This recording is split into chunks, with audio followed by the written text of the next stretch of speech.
Okay, so came back out today, put bigger jets in it, ready to do the plug chop on this engine. And before you want to do a plug chop, there's a few things you want to make sure of. One, your float height needs to be set right between 20 and 22 millimeters, because if the float is set too high on one carb or the other to the point that it's on the verge of flooding, it's going to run richer on you, and that'll alter your plug chop. If your floats are set too low and it starts to run out of fuel on you under a wide open throttle pull, also going to alter your plug chop because you're going to have a lean reading. Other than that, you want to have your carbs synced, your idle set, and you be sure you have clean filters. If your filters are really dirty, then that's going to alter the plug chop because it's going to run richer with dirty filters on it. So be sure your floats are set, your carbs are synced, tuned like you need them to be, and you have clean air filters. So I got it warmed up. I rode a few miles, let it idle 5 minutes, hopped on it, rode it a few miles to get it warmed up to operating temp. So now what I'm going to do is we're going to pull the plugs out and put our new plugs in. And I chose this spot right here because I'm going to start with a 1 to 3 pull and use the brake to simulate a load on the engine instead of going 1 to 6 for the first chop. And I'm going to see how my plugs look. So there's a little hill there that's going to help put a load on the motor. So I'm parked right here. I'm ready to go. As soon as I get it fired up, we take off. And the reason, like for instance, I was just out riding now. I pull this plug out. You look at it. Okay, how does it look? And then you ask someone how this plug looks. What are they going to say? Well, it's got a good color to it. It looks fine. But you can't go by that because all this is, from where I parked to here, I've ridden about 5 miles. This is an average of all the jetting circuits from idle to mid-range to wide open throttle because I was in all those circuits on the way over here. So for instance, what if you're really lean on your main jet, just super lean to the point that you're going to melt it down, but you're extremely fat on your needle or mid-range? Okay, so you make a hard pull, your plug's going to show that it's lean, but then you let out of it and you cruise for a few minutes in mid-range and you're really fat, and you pull over and check it and you get a good color on your plug.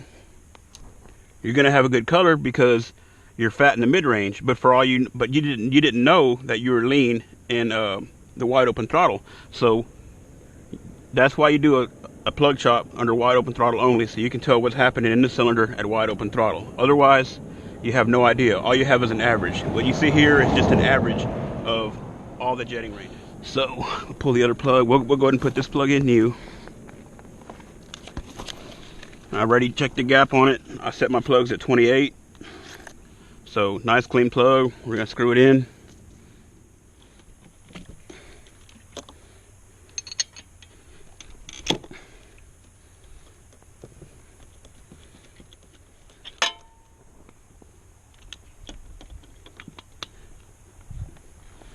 Okay, both plugs are in. Excuse my mess here. This is just a frame that I bought recently with a motor in it that I'm gonna restore and sell. I'm just using the chassis to test this guy's engine out. That's why I don't have any plastics or anything on it.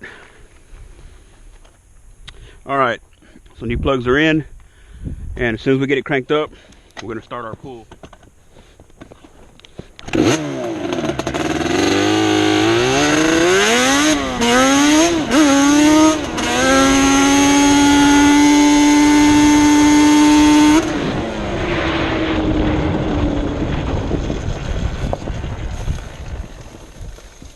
And that's it. It's a 1 to 3 with the brake.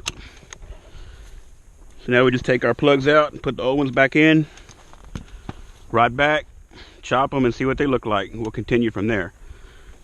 I think this is going to be a really good plug chop right here from what I can tell. But we got to get them threads off of there to see for sure. Okay, so we're back home from doing the plug chop. This is the right spark plug. Now I'm going to cut the threads off so we can see what we have.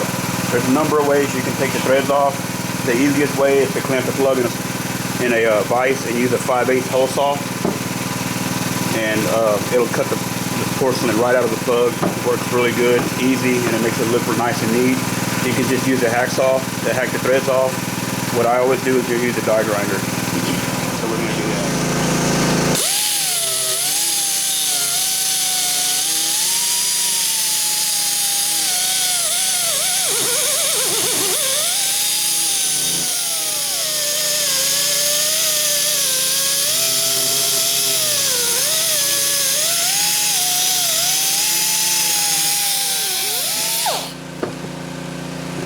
There we go. Alright, so check it out. What we have. Let me zoom in on this a little bit here. Alright, so that's what you want to look at. That smoke ring at the base of the electrode right here. And this would be the exhaust side. And you want to read this side of it right here. And that's kind of a light gray color. Kind of a light gray color. And that's a little bit on the lean side.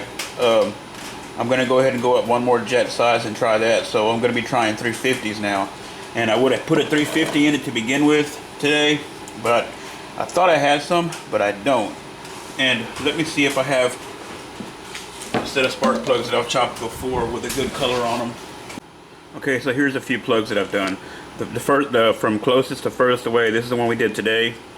This is one that I done on one of my Banshees, and this is one that I did on one of my Banshees.